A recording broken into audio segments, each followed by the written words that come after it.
प्रिय विद्यार्थियों, आज रीतिकाल पर चर्चा करते हैं।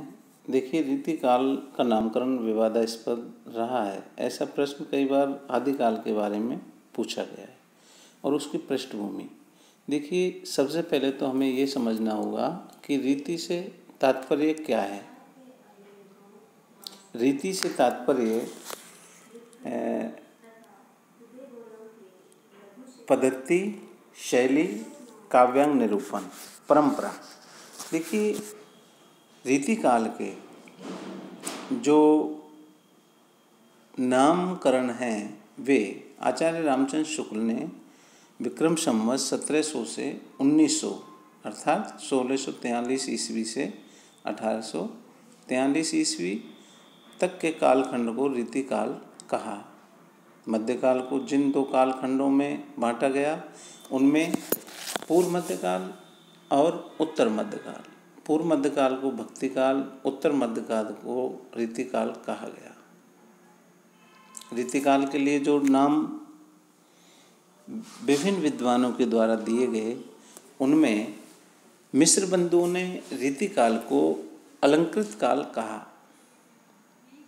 विश्वनाथ प्रसाद मिश्र ने श्रृंगार काल कहा और आचार्य रामचंद्र शुक्ल ने रीतिकाल नाम दिया।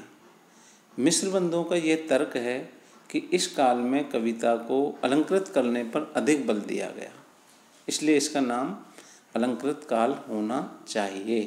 किंतु इस काल में लक्षण ग्रंथों की रचना प्रचुर मात्रा में हुई तथा अलंकृत काल कहने से इस प्रवृत्ति का बोध नहीं हो पाता, अतः ये नाम समीचीन नहीं है। श्रृंगार काल कहे जाने के पक्ष में आचार्य विश्वनाथ प्रसाद मिश्र ने रीतिकाल को श्रृंगार काल कहा। उनका ये तर्क है कि इस काल के कवियों की व्यापक प्रवृत्ति श्रृंगार वर्णन की थी, किंतु श्रृंगारी कवियों ने भी काव्यांग निरूपण की ओर रुचि दिखाई। ऐसी स्थिति में केवल श्रृंगार काल कहने से रीतिकाल की संपूर्ण कविता का बोध नहीं हो पाता। काव्यांग चर्चा इस काल की सामान्य प्रवृत्ति थी और कविगण उसमें वैसा ही आनंद लेते थे जैसा भक्ति काल में ब्रह्म ज्ञान चर्चा में लिया जाता था। लक्षण ग्रंथों का निर्माण दूसरों को काव्य रचना पद्धति का ज्ञान कराने के उद्देश्य से किया जाता था, अर्थात ये कवि शिक्षक या आचार्य की भूमिका का निर्वाह करने में गौरव का अनुभव करते थे। रीतिकाल में रीति शब्द का प्रयोग काव्यांग निरूपण के अर्थ में हुआ है।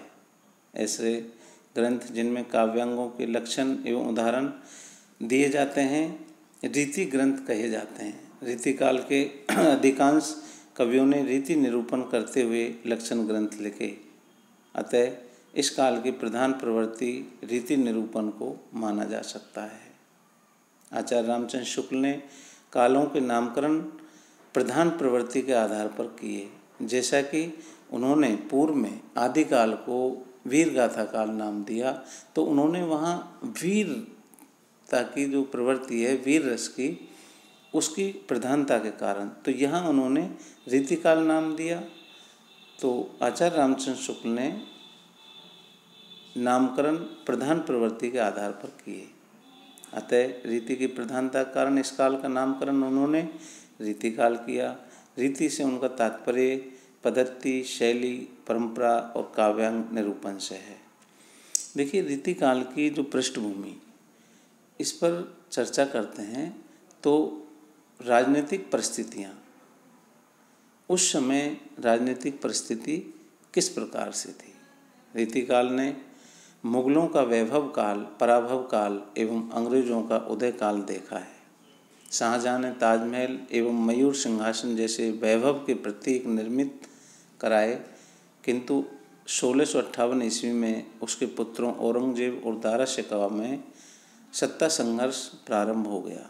दारा की हत्या कर औरंगजेब ने सत्ता पर अधिकार किया, किंतु उसकी धार्मिक एवं असहिष्णुता एवं अहमन्यता के कारण जागीरदारों एवं हिंदू राजाओं ने उपद्रव प्रारंभ कर दिए। उसके शासन का अधिकांश समय इन उपद्रवों को दबाने में ही व्यतीत हुआ। 1707 ईस्वी में औरंगजेब की मृत्यु के बाद उसका द्वितीय पुत्र शाह आलम गद्दी पर बैठा और 1712 ईस्वी से मुगल साम्राज्य का पतन प्रारंभ हो गया। अगले 50 वर्षों तक अस्थिरता रही। छोटे छोटे जागीरदारों ने भी अपने को स्वतंत्र घोषित कर दिया। विलास वृत्ति में बढ़ोतरी हुई। केंद्रीय सत्ता की पकड़ ढीली हो गई। 1738 ईस्वी में नादिर शाह के आक्रमण ने मुगल साम्राज्य की नींव हिला दी और रही सही कसर 1761 ईस्वी में अहमद शाह अब्दाली के आक्रमण ने पूरी कर दी। विदेशी व्यापारियों विशेषतः अंग्रेजों ने इस स्थिति का पूरा लाभ उठाया और धीरे धीरे शक्ति संचय करके वे 1803 ईस्वी तक लगभग समस्त उत्तरी भारत पर अपना आधिपत्य जमा बैठे। वास्तविक सत्ता अंग्रेजों के हाथों में आ गई और मुगल सम्राट नाम मात्र के शासक रह गए। 1857 ईस्वी में प्रथम स्वतंत्रता संग्राम के दौरान यह प्रयास हुआ कि मुगलों को पुनः सत्ता पर स्थापित एवं प्रतिष्ठित किया जाए, पर ये प्रयास असफल हो गए। अवध के विलासी शासकों का अंत भी मुगलों के सदृश रहा। राजपूताने में भी विलास एवं बहुपत्नी प्रथा के कारण छोटे छोटे साम्राज्य धीरे धीरे कारुणिक अंत की ओर अग्रसर हुए। देखिए, सामाजिक परिस्थिति,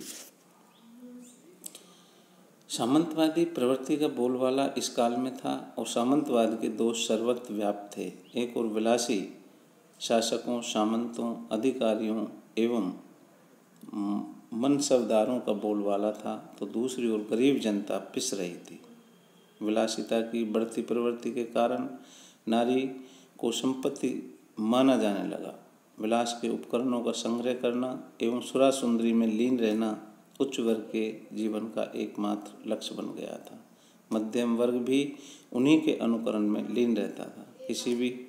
किसी की कन्या का बलात् अपहरण कर लेना उच्च वर्ग के लिए सामान्य बात थी। अभिजात वर्ग के हरम सुंदरी नारियों एवं रक्षिताओं से भरे रहते थे, फिर भी वे वेश्यागमन को ही जीवन का परम सुख मानते थे। समाज में काम वृत्ति की प्रधानता थी। काम कला की शिक्षा देने वाले घटिया शिक्षक भी इसी काल में प्रचुरता से हुए। विलासी माता पिता की संतानें भी अनैतिक कार्यों में लीन रहती थी। विवाहित स्त्रियां भी पति प्रेम न पाने के कारण इधर उधर प्रेम संबंध बनाती रहती थी। निष्कर्ष ये कि समाज का जो नैतिक अंकुश है वो शिथिल हो गया था एवं विलास वृत्ति की प्रधानता सर्वत्र व्याप्त थी। देखिए, सांस्कृतिक जो परिस्थिति है उसके बारे में चर्चा करते हैं। तो देखिए, अकबर, जहांगीर एवं शाहजहाँ की उदार नीति के कारण हिंदू मुस्लिम संस्कृतियों में जो समन्वय हुआ था वह औरंगजेब की कट्टर धार्मिक नीति के कारण छिन्न भिन्न हो गया। मंदिरों मठों के पीठाधीश भी लोभी प्रवृत्ति के कारण राजा और सेठों को गुरु दीक्षा देकर भौतिक लाभ प्राप्त कर रहे थे। रामकृष्ण की लीलाओं में अपने विलासी जीवन की संगति खोजी जा रही थी। हिंदू और मुसलमान दोनों ही धर्म के मूलभूत सिद्धांतों से दूर हटकर कर्मकांड एवं बाह्य आडंबर तक सीमित रह गए थे। लोग अपनी विलासी मनोवृत्तियों को पूर्ण करने की मनोकामना से हिंदू मंदिरों एवं पीरों के तकियों पर जाने लगे थे। धर्म स्थान भ्रष्टाचार एवं पापाचार के केंद्र बन गए थे। जनता के अंधविश्वास का लाभ मुल्ला मौलवी तथा पंडित पुरोहित उठा रहे थे। अहिंदी भाषी प्रांतों में निवास कर रहे संत अब भी नैतिकता के ध्वजवाहक बने हुए थे, किंतु उनका प्रभाव उत्तर भारत में न था। इस काल में चित्रकला, स्थापत्य कला एवं संगीत कला का विशिष्ट स्थान रहा। मुगलों की राजकीय भाषा फारसी थी, किंतु काव्य भाषा के रूप में ब्रज भाषा प्रतिष्ठित थी। इस युग की चित्रकला राजसी ठाट बाट तथा जनजीवन दोनों का चित्रण करती दिखाई पड़ती हैं। राजस्थानी शैली एवं कांगड़ा शैली के चित्रों में रागमाला एवं राधा कृष्ण की लीलाओं, लोक गाथाओं, महाभारत की कथाओं का चित्रण हुआ है। शाहजहाँ के द्वारा बनवाई गई इमारतों में सौंदर्य का समावेश हुआ है। आगरा का ताजमहल तथा दिल्ली के लाल किले का दीवाने खास इस दृष्टि से उल्लेखनीय है। कवियों एवं कलाकारों को राज्याश्रय इस काल में खूब मिला, जिससे साहित्य और कला का बहुमुखी विकास हुआ। देखिए, रीतिकाल के बारे में ये उसकी जो पृष्ठभूमि है उसकी इसके जिसमें राजनीतिक परिस्थिति हैं, सामाजिक परिस्थिति है, सांस्कृतिक परिस्थिति हैं और धार्मिक परिस्थिति, इनके अपन चर्चा करने के बाद इसकी जो रीति काल के जो नामकरण हैं इसके ऊपर अपन चर्चा करेंगे। और अगले उसमें अपन देखते हैं रीति काल की जो काव्य धाराएं हैं उसके ऊपर चर्चा करेंगे।